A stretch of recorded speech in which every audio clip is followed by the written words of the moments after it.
Every year, thousands of healthcare workers leave their homes in search of better work opportunities abroad.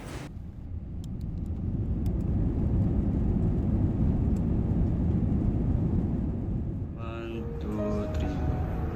Good morning, ma'am. Ako po si Miss Medrano and pwede po ba kayo magpakilala? Good morning po. Ako po si Alice from Davao. 45 years old na po ako and 7 years na ako nagtatrabaho sa ibang bansa. Nagtatrabaho ako as live-in caregiver sa isang private home sa Calgary. Yung inaalagaan ko, matanda na siya na may demensya. Ano po yung nagtulak sa inyo para mag-ibang bansa? Yung nagtulak sa akin, mababa kasi yung sahod sa Pilipinas. So, kaya ako nag-ibang bansa. Mahirap kasi malalayo ko sa pamilya pero kailangan. Naniniwala ako na yung gagawin ko would give my family a better future. Nagsisimula ang araw ko ng 5:30 a.m. Yung pasyente ko, tinutulungan kong maligo, magbihes at uminom ng gamot. Pagsapit naman ng hapon, nililinis ko na yung kwarto ng pasyente ko, tinutulungan ko na rin siya sa banyo. Dati I work 10 to 12 hours a day, pero since live-in, on call ako for 24 hours. Pag nagising siya sa gabi, na confused or restless, kailangan ko pa siyang puntahan. Totoo din yung sinasabi nila na makukulture shock ka kapag lumabas ka ng bansa. Bago ako umalis ng Pinas, umattend muna ako ng pre-departure orientation seminar. Hindi ko gaano maintindihan yung mga batas na pumoprotekta sa akin. Ang alam ko lang, yung nakasulat sa kontrata ko, tapos kung ano ang mga kwento ng mga kababayan ko.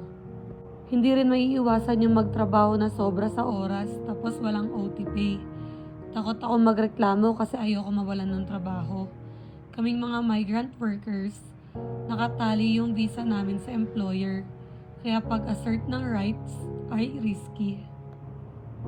Pinakamahirap sa pagiging migrant caregiver, yung mas mamimiss mo yung importanteng events sa buhay ng anak mo, tulad ng birthdays, school programs, at kapag may sakit din sila. Iba pa rin kapag kasama mo talaga yung pamilya mo physically, kesa puro video call lang. Nahihirapan ako kasi hindi naman English first language ko. Tapos may accent ako. Isang beses nga, namali ako ng dinig sa pasyente. Akala ko sabi niya busy, yun pala dizzy. Muntik pa mauwi sa emergency. Yung pagtatrabaho ko sa ibang bansa, nasusuportahan yung pamilya ko. Nababayaran ko yung mga tuition fee ng mga anak ko, mga gastusin, pati na rin yung mga gamot ng parents ko. Yung perang pinapadala ko nakatulong din sa pagpaparenovate ng bahay sa probinsya. Nakapagpatayo rin ako ng boarding house malapit sa universities para may iba pa kaming source of income. Kung bibigyan ako ng chance, pipiliin ko pa rin mag-migrate. Pero sana may better opportunities sa Pilipinas para sa mga nanay na tulad ko para hindi na kami umalis ng bansa. Every year, there are millions of Filipinos who leave their country in search of work overseas. The majority of them come from underdeveloped villages and impoverished urban neighborhoods like this one, where employment opportunities are limited.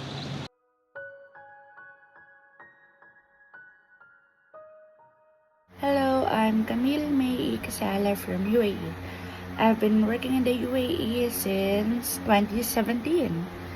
And 4 years na akong nasa 2 different home care facilities back then.